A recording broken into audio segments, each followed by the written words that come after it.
My name is Riley Carter. I'm 28 years old, and last Thanksgiving, my mom stood up in the middle of a luxury ski resort in Aspen, raised her champagne glass, and turned my whole life into a punchline. I have two daughters, she announced, smiling at the room. One is a famous lawyer, and the other is basically a beggar. The table exploded with laughter. Chairs creaked, glasses clinked, someone actually snorted. I felt every eye slide over me, down my thrift store sweater, to the worn sneakers I'd thrown on after a 12-hour shift. Remember when she said she'd be some kind of star athlete? Someone joked. Be nice, another voice chimed in. At least she knows how to sleep on the couch. You're lucky we haven't kicked you out yet, my own father added, like it was the funniest thing he'd said all year. My nephew muttered something about wanting to crawl into the floor if he were me. I didn't cry. I didn't yell. I just wrapped my fingers around my grandmother's necklace, felt the cool metal against my skin, pushed my chair back, and walked out of that perfect postcard dining room without a word. Nobody followed. Nobody even called my name. 1 week later, my phone lit up at 6:03 a.m. Mom's card just got declined. 8:06 a.m. Why are our investments crashing? Why didn't the funds go through? 10:30 a.m. The bank says our accounts are under review. 11:30 a.m. Please don't do this. We know we were wrong. Where are you? If you want to know what happened in that 1 week between their laughter and their panic, stay with me until the end. When I got back to my tiny apartment in Denver that night, I dropped my suitcase by the door and just stood there in the dark, still hearing their laughter echoing in my head. My mom, Linda, calling me a beggar in front of a room full of relatives. My dad, George, doubling down like it was some kind of comedy roast. My older sister, Natalie, sitting there in her perfect blazer, the famous lawyer, not saying a single word to stop it. My brother, Luke, smirking like always, like this was just another family joke I should be used to by now. The truth is, I am used to it. I grew up in a house where Natalie's trophies lived in their own glass cabinet and my soccer medals got tossed in a shoebox in the garage. She was the one with the straight A's and the law school plan, and the framed newspaper article on the fridge. Luke was the kid everyone called a natural leader, the one Dad took to Home Depot and business seminars, the one who was going to run something big one day. Me?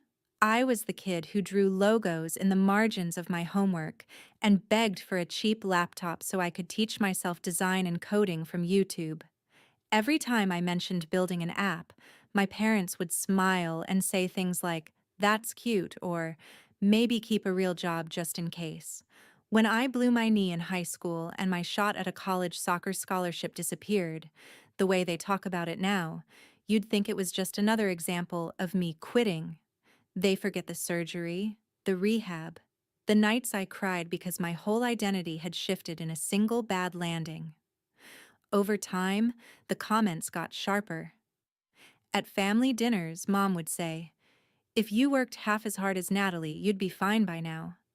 Dad would shake his head and tell people, "Riley is still trying to figure herself out," like I wasn't sitting right there. Luke would joke about how many side hustles I'd tried, delivering groceries, walking dogs, freelance design. "She's allergic to stability," he'd say. Natalie would stay quiet, but silence is just a different way of agreeing. So when they laughed at me in Aspen, it wasn't new. It was just louder. It was public. It was the moment I finally realized that in their version of our family story, I was never going to be anything but the failure they pointed at to make themselves feel better. After I left the resort, I drove through the mountains in silence, fingers wrapped around my grandmother's necklace, feeling the small engraved edge press into my palm every time the car hit a bump. My grandma was the only person who ever looked at me and saw more than the weird, artsy kid. She used to tell me, "You don't have to be the golden child to shine. You just have to stop standing where they cast their shadows." I didn't fully understand that until that night. The next morning, I woke up before sunrise, pulled on a hoodie, and went out for a run in the cold Denver air. The sky was still almost black, streetlights buzzing, my breath turning white as I ran. With every step, I replayed their words, not just from Aspen, but from years of being the punchline. The jokes about me being broke, the digs about, maybe next year you'll finally make some real money. The little comments that sound harmless if you only hear one, but start to crush you when you've heard them for a decade. I thought about how many times I had swallowed it, told myself it was just family, that they didn't mean it, that I should be grateful they let me crash on their couch in LA for a while. Grateful. For being treated like a stray they let inside when the weather was bad. Somewhere between mile 2 and mile 3, something snapped into place. Not anger, exactly. It felt more like a switch flipping from please love me to you don't get to talk about me like that anymore. I stopped on the sidewalk, hands on my knees, heart pounding, and I knew two things with total clarity. One, I was done auditioning for a role in their perfect little success story. Two, I had been the one quietly keeping their lives from falling apart for years, and they had no idea. They had no idea about the nights I stayed up reworking payment schedules so their loans wouldn't default. They had no idea whose money was actually plugging the holes in their finances. They sat there in Aspen, calling me a beggar, while living off safety nets I had built behind the scenes. I straightened up, thumb brushing over my necklace, and made a decision. I wasn't going to scream at them or show up at their door with bank statements. I was simply going to stop. Stop fixing. Stop funding. Stop being the invisible support beam in a house where I was treated like clutter. Let the numbers tell the truth they refused to hear from my mouth. Let them feel what life really looked like without the beggar they laughed at. Most people in my family think I deliver food and design pretty buttons for random apps when I can't sleep. That's the version of my life they're comfortable with, because it fits their story about me being the messy, unstable one. The real version started 6 years ago in a cramped co-working space in downtown Denver with flickering lights and suspiciously noisy air vents. I was 22, fresh off a failed attempt to launch a fitness tracking app, sitting across from a guy named Noah Park, who believed in my brain more than my own parents ever had. Noah was the one who looked at my spaghetti-covered whiteboard of ideas and said, "You know freelancers are terrible with money, right? What if you build something that thinks about it for them?" That was how LoopNest was born. An app that tracks income from different clients, predicts your tax, automates bill payments, and lets you set up rules like, if my account drops below this number, pause extra payments. I handled design and user flows, coded late at night, fixed bugs until my eyes burned. Noah handled growth, partnerships, and calling scary financial people so I didn't have to. At first, we had like 10 users, friends of friends, a photographer, 2 Etsy shop owners, one guy who edited wedding videos. I still delivered groceries in the evenings.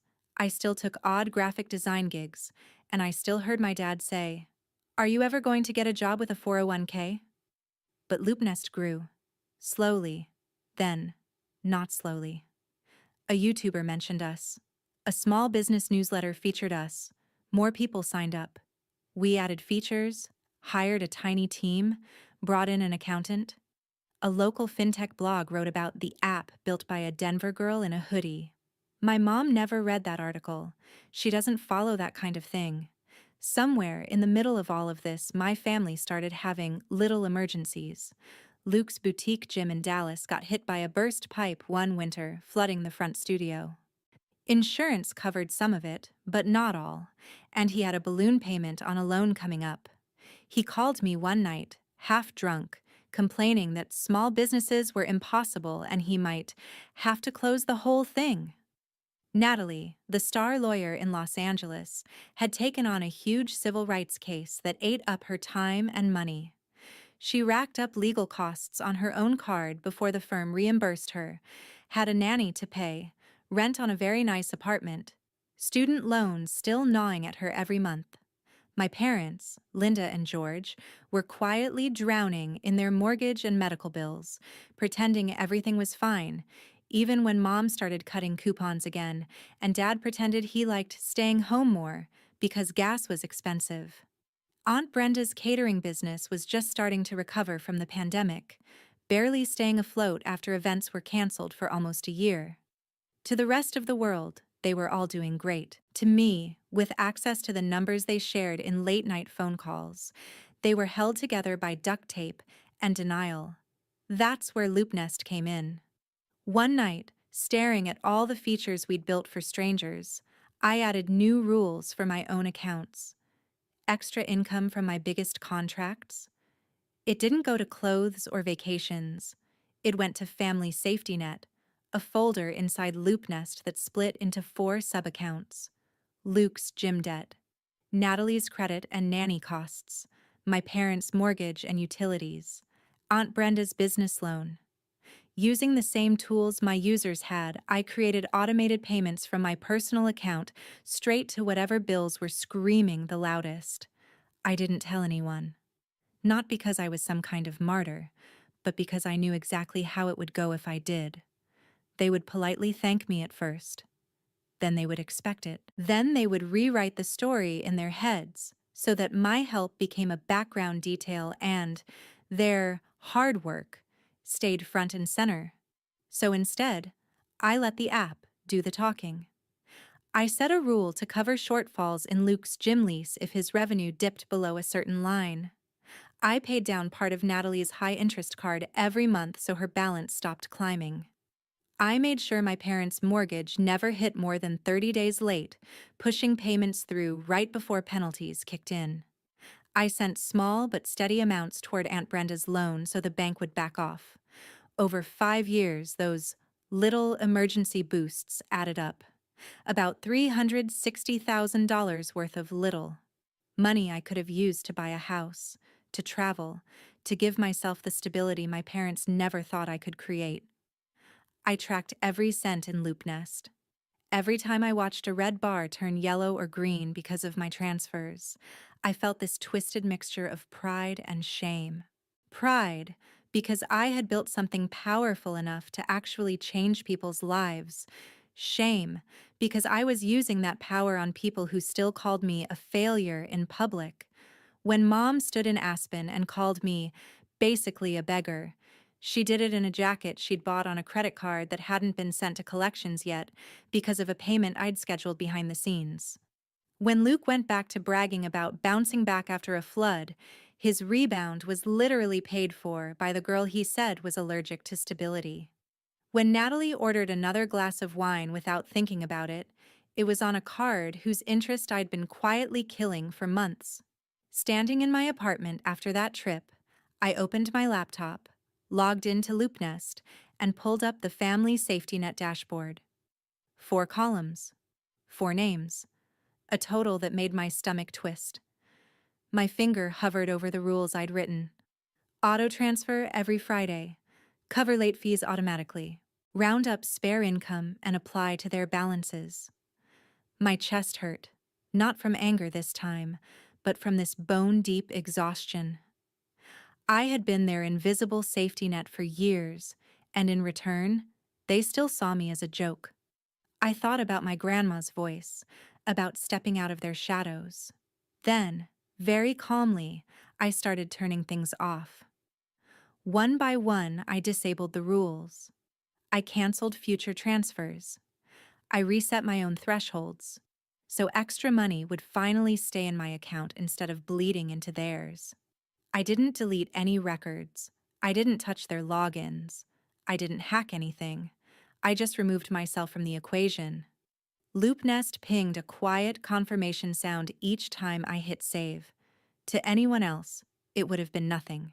To me, it was the loudest click I'd ever heard. It was the sound of a rope being cut. Somewhere, down the line, bills would come due, and for the first time in years, I wouldn't be there to silently pay them. They wanted to call me a beggar. Fine. Let's see how their perfect lives hold up without the beggar's money propping them up. The first alert came the very next week, early on a Thursday morning, when the sky over Denver was still that gray-blue color that makes you feel like the day hasn't decided to start yet. My phone buzzed on the nightstand at 6:03 a.m. I almost ignored it, assuming it was one of my clients in another time zone, but the preview on the lock screen made my stomach tighten. Mom, my card just got declined at Starbucks. Is there something wrong with the bank? I stared at the message for a long time. For years, every time her balance dipped too low, LoopNest would quietly send enough to cover the gap before the decline ever happened. Now, with those rules gone, reality was finally catching up. I put the phone face down and went to brush my teeth. By 7:15 a.m., there were 3 more messages and a missed call. Mom was spiraling. The app keeps saying insufficient funds. We just got a notice about the mortgage being late again. I thought this was all on autopay. My chest pinched a little at that word. Autopay. As if the universe itself had been taking care of them. Not their youngest daughter sitting in a cramped office at midnight moving sliders back and forth to make sure their lives stayed in the green. At 8:06 a.m., Dad's name flashed on my screen. I let it ring out the first time.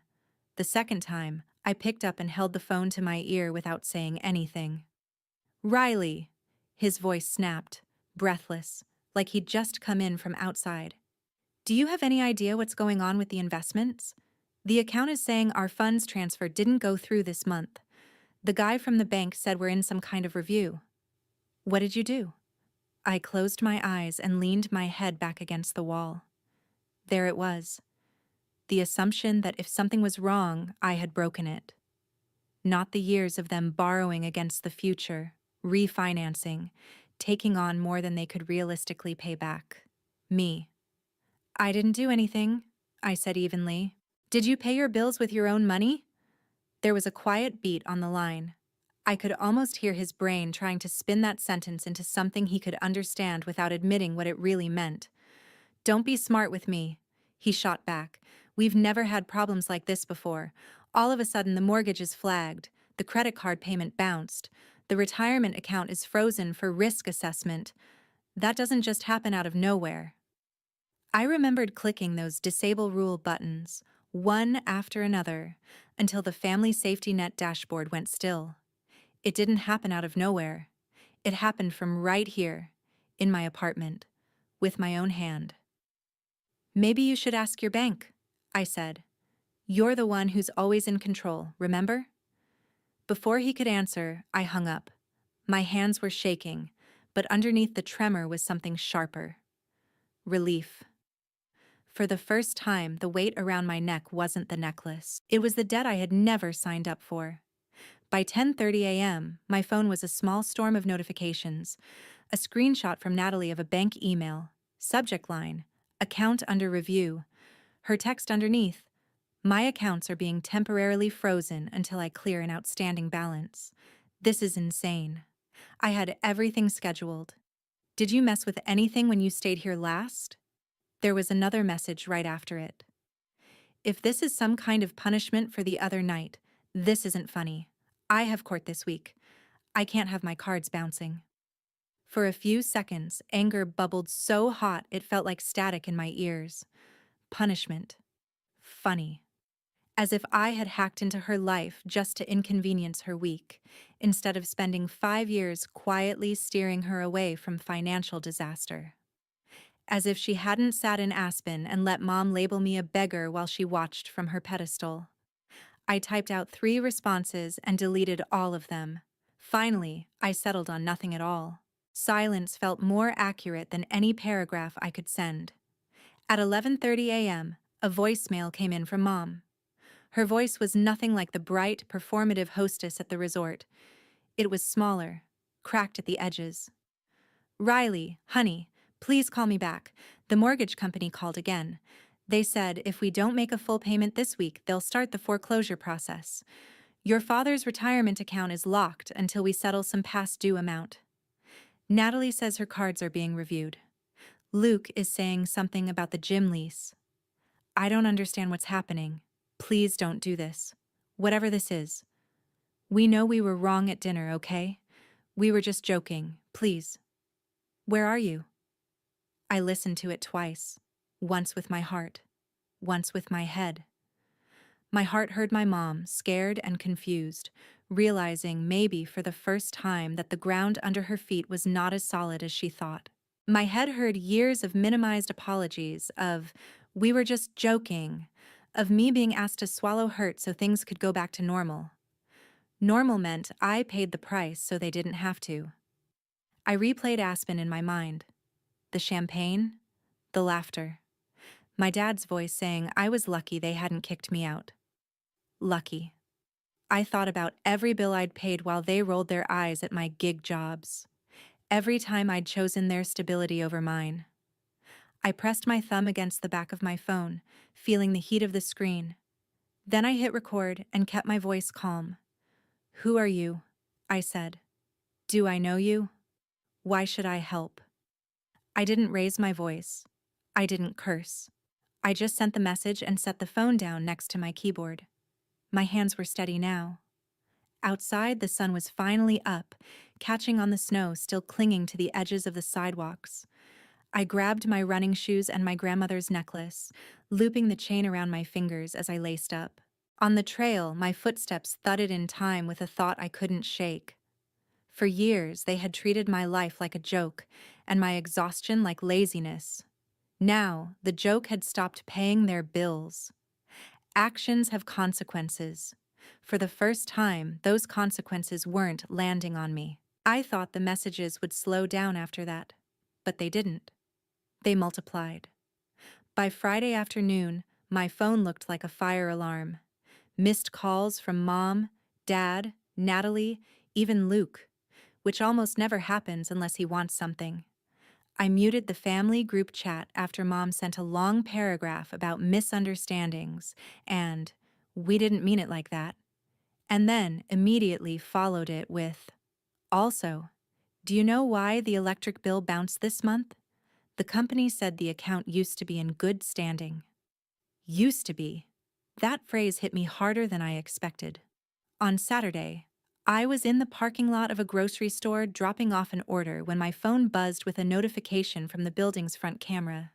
Mom and Dad were standing outside my apartment door, bundled in coats, my dad knocking like he had every right to be there.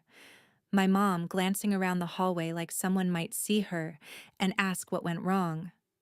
They had flown in from Sacramento without telling me. For a second, watching them on my screen, the old guilt tugged at me. That little voice that says, they're your parents. Let them in. Fix it.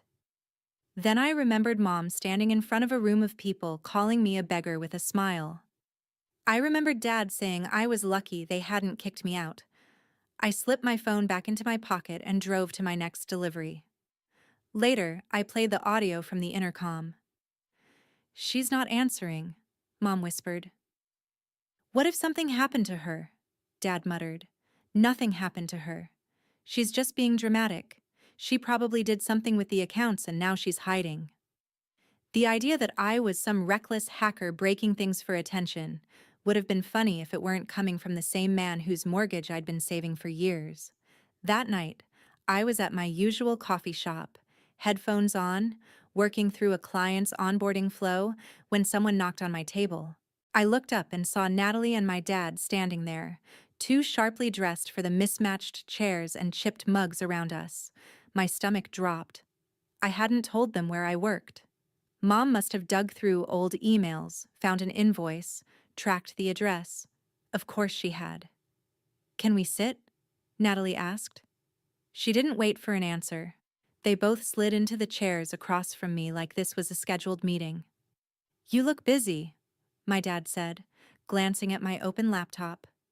The LoopNest dashboard was up, but I quickly tabbed to a generic wireframe. Freelance stuff, I said. You know, the unstable life of a beggar.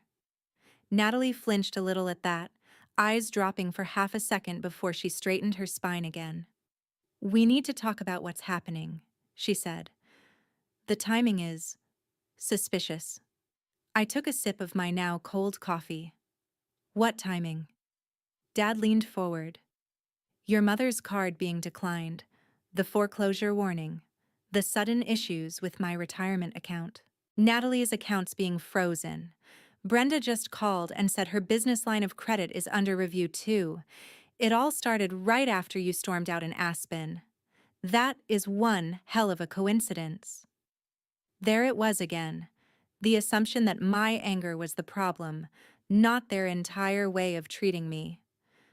You think I'm sitting here in Denver hacking every bank in America? I asked. I barely get my own groceries delivered on time. Natalie exhaled sharply. No one said hacking, but you've always been good with tech. You're the only one who understands all those payment apps. You stayed with me in LA. You helped me set up some stuff. Maybe you changed something you shouldn't have. Maybe you're angry and you're using whatever access you have to teach us a lesson. Her tone tried to sound legal, objective, but underneath it I heard something new. Fear. She wasn't used to being on the side of the table where she didn't have all the information. I don't have access to your accounts, I said. I never did. If your life is spinning because a few automatic transfers stopped, maybe the issue isn't me. Maybe it's that you've been living on money you never knew was there. Dad frowned. What does that mean? I looked at him. Really looked at him.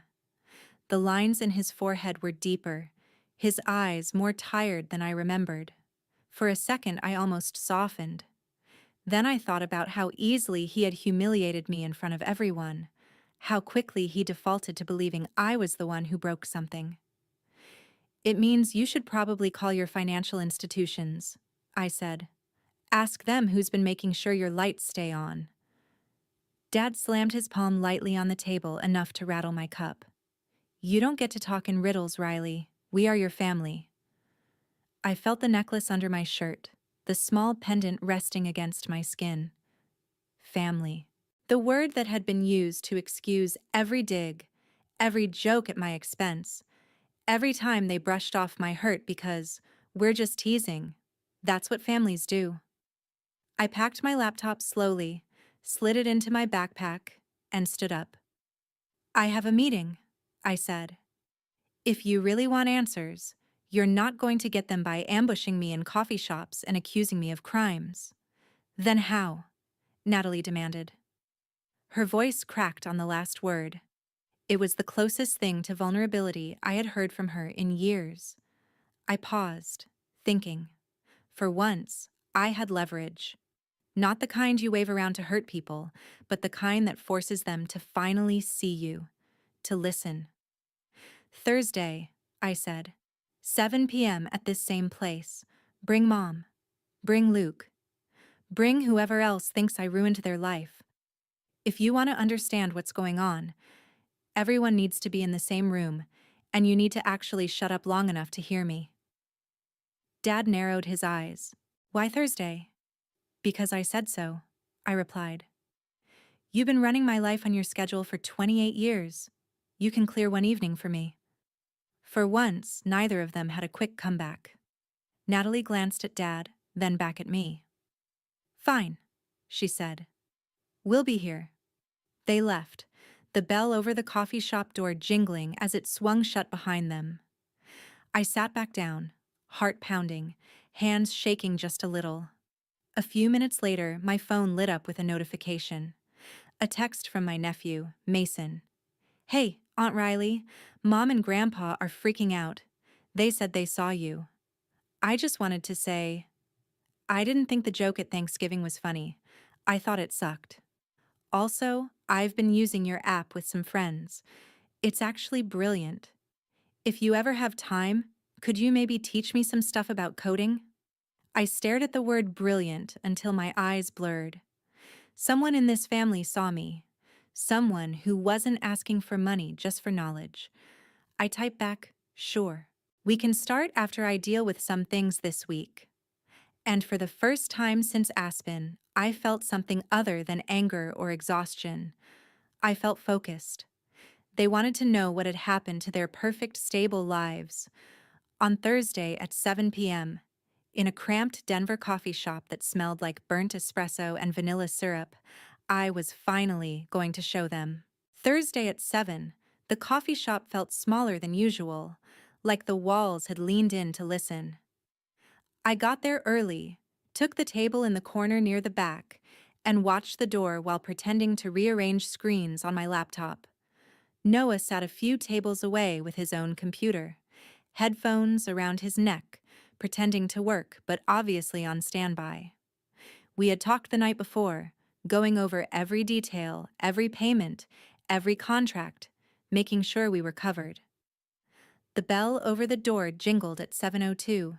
My parents walked in first, stiff and tense, followed by Natalie in a dark blazer like she had come straight from court, Luke in a gym hoodie, Aaron right behind him, and Aunt Brenda wringing her hands in the back. Mason slipped in last, looking nervous, his eyes finding mine and then darting away when his mom glanced at him. They all crowded around my table like a jury. For a second, no one said anything. Then my mom broke the silence. "Riley," she said, forcing a smile that did not reach her eyes. "Thank you for meeting with us. We just want to understand what is going on. The bank, the bills, your message." Her voice trailed off on the memory of my voicemail. My dad did not bother with soft. "Cut to the chase," he snapped. "Did you mess with our accounts or not?" I looked at each of them, one by one, the people I had been breaking myself to protect. "No," I said. "I did not touch your accounts. I did not log into your banking. I did not hack anything. All I did was stop using my money to prop up a life you could not afford." Confusion rippled around the table. Natalie frowned. "What are you talking about, your money? You do not have that kind of money. You are always saying you are broke." "I say I am broke," I answered, "because after paying my own rent, my own bills, my own business expenses, I sent almost everything extra to you." I turned my laptop around so they could see the dashboard on the screen. Loop nest, my colors, my layout, my name in the profile corner, 4 columns labeled with their names, years of transactions laid out in clean lines and graphs. "This," I said quietly, "is where your emergencies went to be fixed." For a long moment, all they did was stare. Luke leaned closer, squinting. "Wait," he said slowly. "Is that my gym lease number? Why is that in your app?" "Because when your revenue dipped after the flood," I said, "I set up an automatic rule so that whenever your account dropped below a certain line, my income covered the difference on your lease and your equipment payments. Otherwise, you would have defaulted 2 winters ago." Erin clapped a hand over her mouth. "That is not possible," Natalie blurted out. "Mom and Dad helped him, not you." "Mom and Dad were barely holding their own mortgage together," I said. "Check the dates. Every time you thought a miracle payment came through, it was not a miracle. It was me." I clicked to the next column, her name. A list of credit card payments, nanny invoices, court filing fees that had been topped up at the last second, keeping her balances from going into full crisis. "I have been using my app to route my own money into your messes for years. Luke's gym, your cards, Mom and Dad's house, Aunt Brenda's loan. Every time you said something like, 'We got lucky,' the bank gave us a grace period. That grace period had my name on it. You just did not know." Aunt Brenda made a small sound like someone had knocked the wind out of her. My mom's face crumpled. My dad went very still. Natalie stared at the screen, her cheeks flushing. "Why?" she finally whispered. "Why would you do that and not tell anyone?"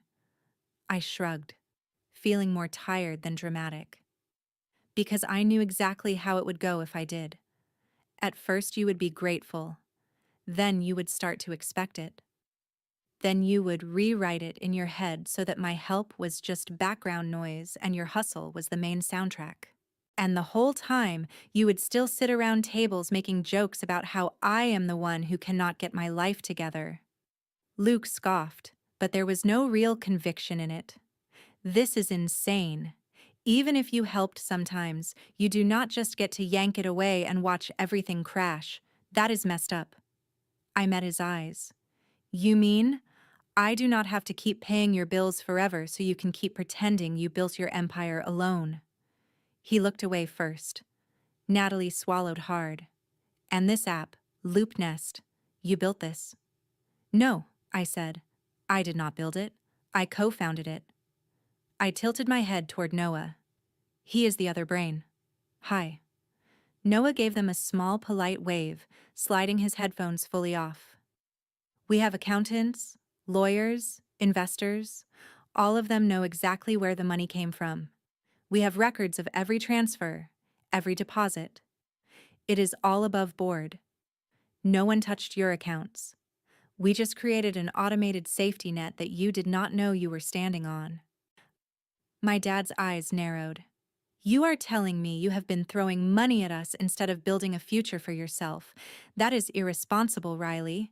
That is not how you become successful. I almost laughed. I am already successful, I said, and for the first time, I let the words feel real in my own mouth. You just never bothered to look closely enough to see it. For a moment, there was nothing but the hiss of the espresso machine behind us. Then Natalie straightened, slipping into her lawyer voice. Regardless of your intentions, there is a serious issue here. You used financial information we shared with you to create this system. That is data. That is access. We have spoken to someone, and there is an argument to be made that you built this company on our backs, that we are entitled to a share, maybe a controlling share. That was it. There was the twist. They had come here not just scared, but armed.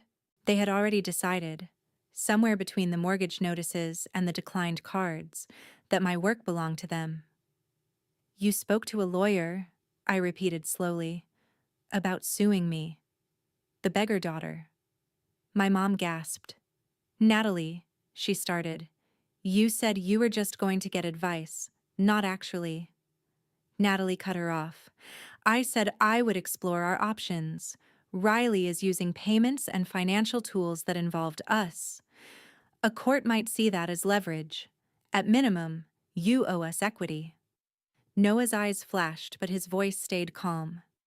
Just so we are clear, he said, you are suggesting that the person who has been secretly paying your bills for years should now give you part of the company that made that possible because you feel entitled to it.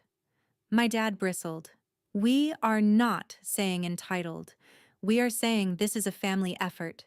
We trusted her with our information. She built something on top of that. I leaned back in my chair, suddenly very done with pretending this conversation was reasonable.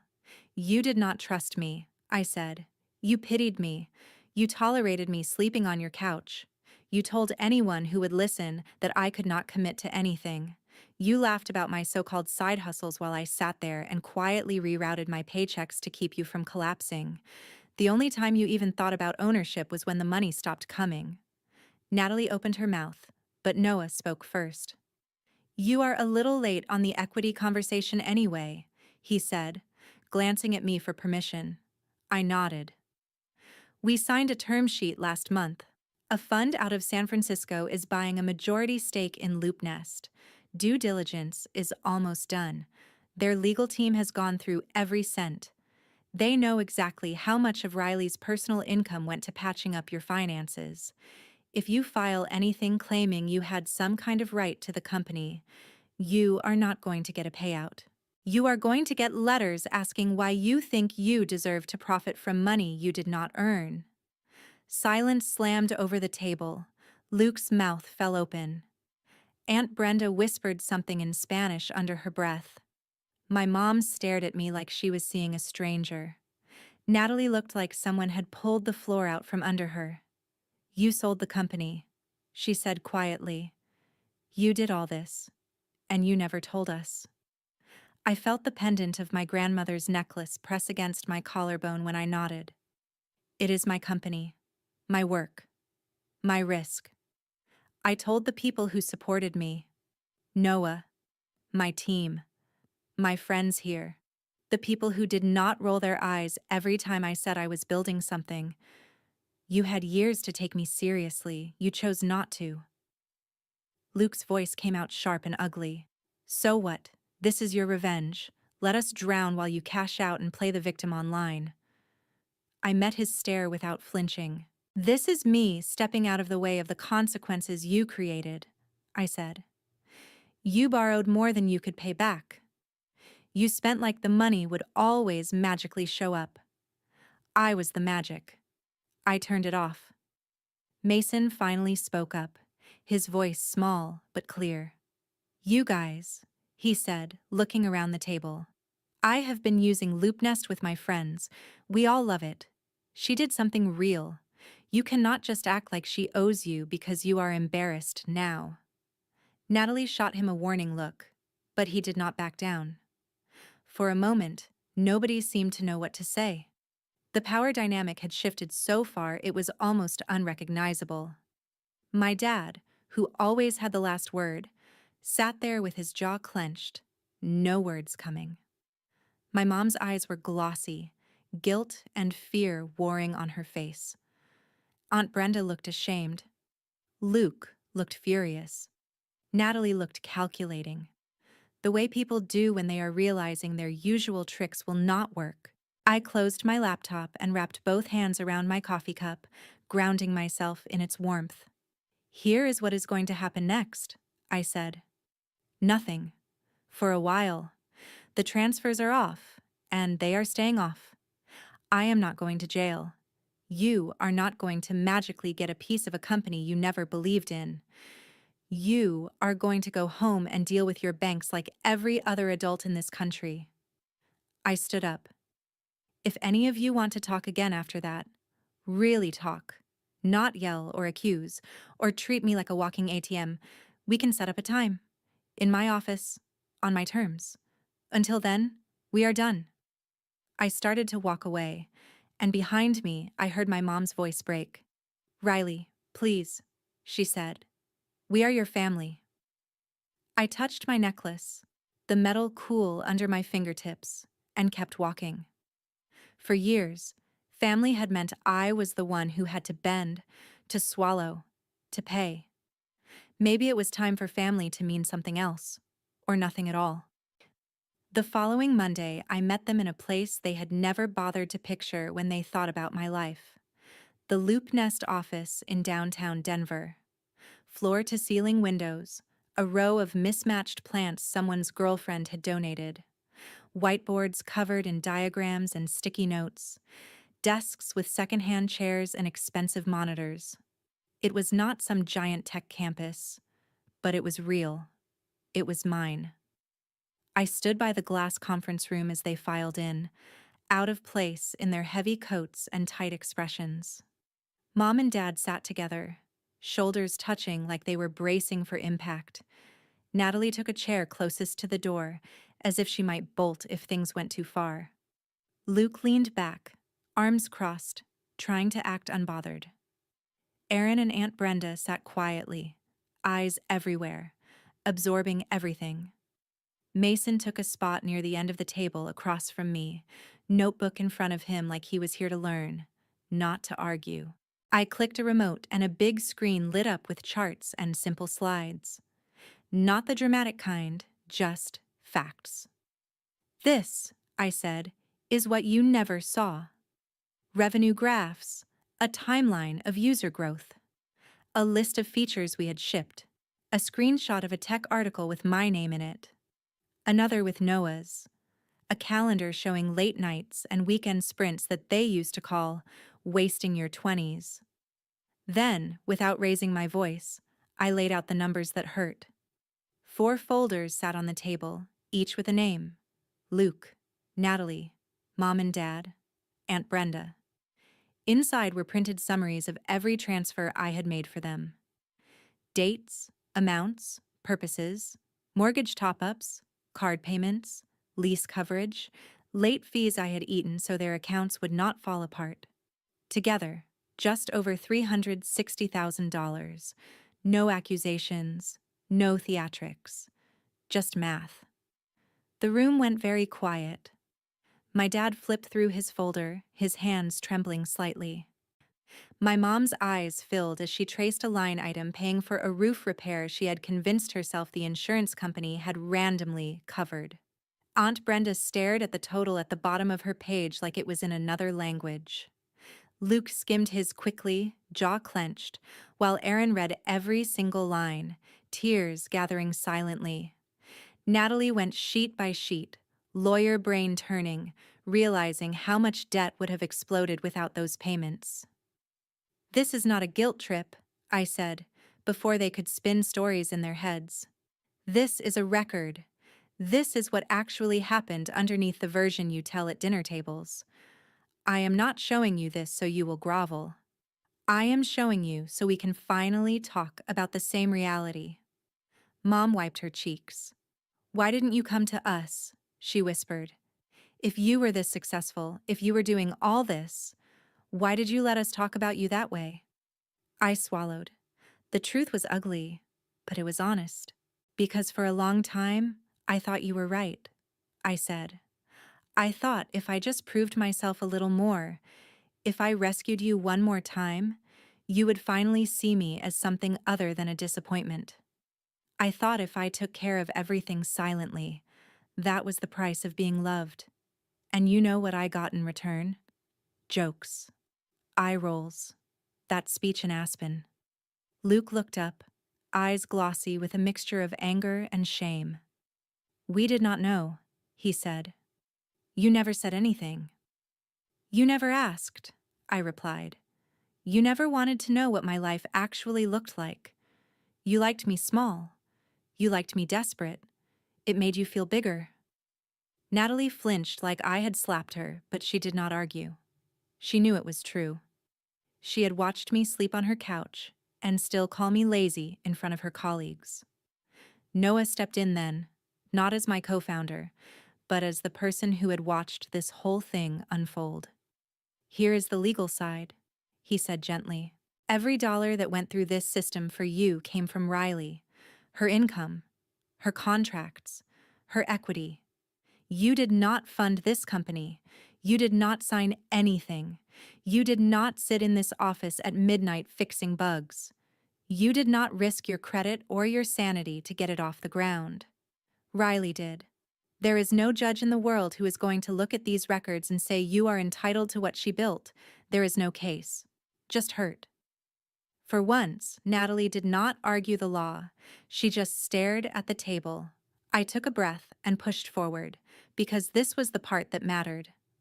"I am not here to offer you handouts," I said.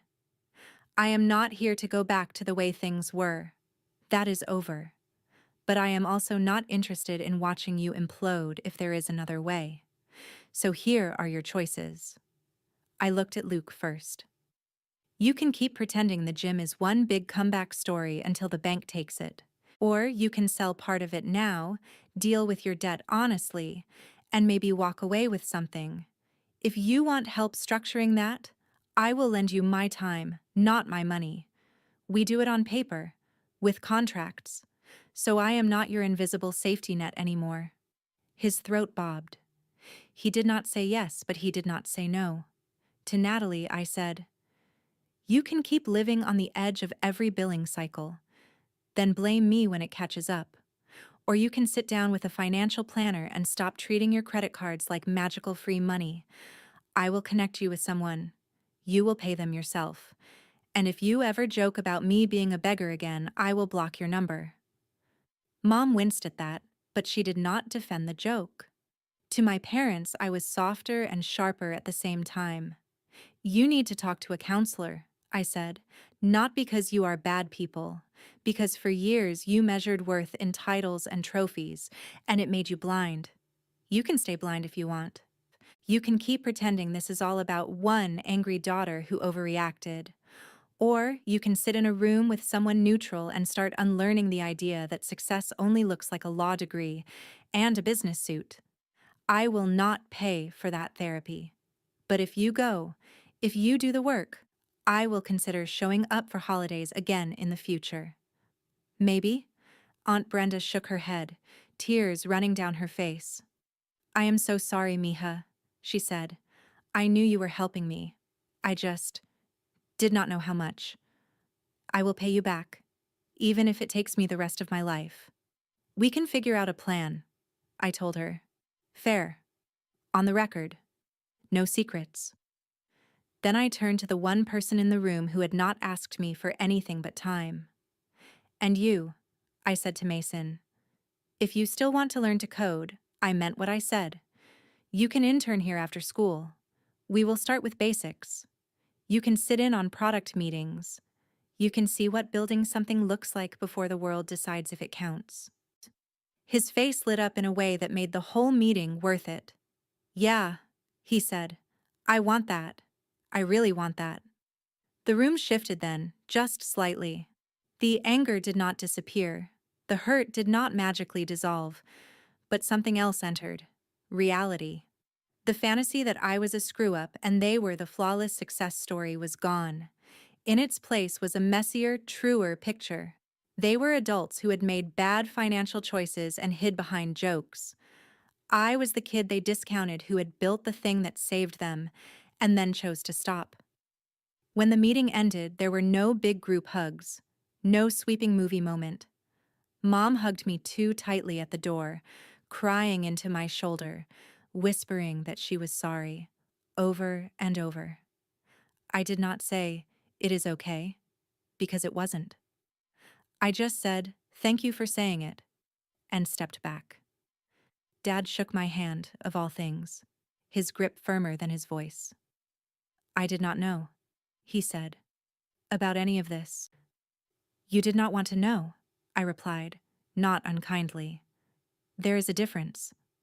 Natalie lingered behind the others, folder tucked against her chest. If I go to therapy, she said quietly, if I fix this, if I stop doing what I have been doing, do you think we can ever be close? I thought about it, really thought. I think we can be honest, I said. Close comes after honesty, not the other way around. She nodded, eyes shining, and left. Luke walked out without looking at me, but a week later I got an email from him asking if I knew anyone who helped small business owners wind down without losing everything. That was his version of an apology. I took it. Months passed. The sale of Loop Nest went through. I signed the documents with my hand steady, my grandmother's necklace warm against my skin. I moved into a slightly bigger apartment, bought furniture that was not falling apart, and for the first time in my life, when I said I was tired, it was not because I was secretly carrying everyone else.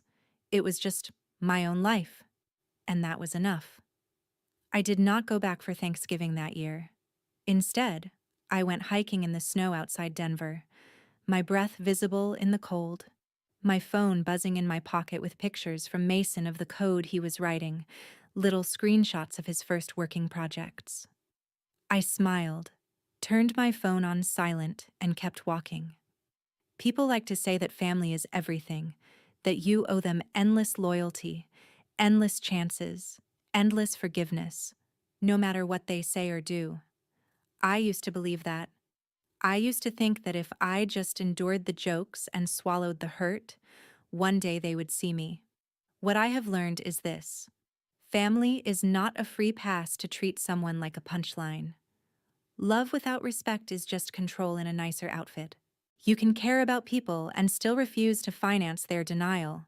You can wish them well and still walk away from their table when the cost of sitting there is your self-worth. Cutting them off financially was not about revenge, even if it felt satisfying when their miracles stopped. It was about finally stepping out from under their shadows and letting cause and effect do what it always does. Actions have consequences. Mine was building something real. Theirs was never imagining that the person they called a beggar might be the one holding the net. Forgiveness, if it comes, will be on my timeline, not theirs. Maybe one day I will sit at that table again. Maybe I will not. But if I do, it will be because they have learned to see me clearly, not because they need another bailout. And if you are listening to this, wondering whether you are cruel for wanting distance from people who call their cruelty jokes, let me tell you what I wish someone had told me years ago. You are not cruel for drawing a line. You are not ungrateful for wanting respect. Sometimes the bravest thing you can do is let the people who hurt you feel, for the first time, what life is like without your constant, quiet support.